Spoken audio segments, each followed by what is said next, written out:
tayo habang nintay yung ano po, sabuk.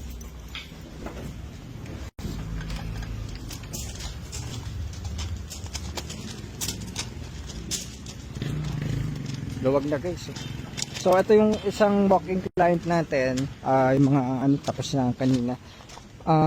Nabili lang din nila ito second hand. So galing sila sa isang shop. Ang hatol sa kanila puro pang under chassis. Gumastos sila ng worth 40,000 dun sa mga pangilalim daw. So lagi naman namin sinasabi sa ganyan. Syempre may mga wear and tear yan. Pero hindi lahat is kailangan palitan guys sa ganyan. Kasi araw-araw ginagamit yan eh. Syempre kapag sinilip ng mga mechanic yan, dahil araw-araw ginagamit yan, may mga wear and tear talaga yan. Pero hindi siya necessarily nasira at kailangan palitan. So kaya dito, more on sa importante tayo guys yung mga cooling system. So actually nagpalit sila ng radiator. Medyo may kamahalan din. Kaso single layered lang.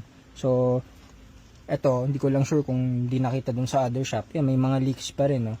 So, i-address natin yan ngayon at siguraduhin natin na hindi na sila pabalik-balik sa mga talyer. Kasi alam niyo naman dito, tinatest natin lahat, everything. So, yung mga timing belt na rin is pinasama, nirecommend natin kasi may mga cracks yung belt. At syempre, hindi naman din nila alam yung history. At yan, dito na sila nagpunta sa atin at nga ayaw na nilang bumalik doon. Gumaso sila napakalaki, tas hindi naman yun yung, hindi na-address yung kanilang problem, which is yung cooling system.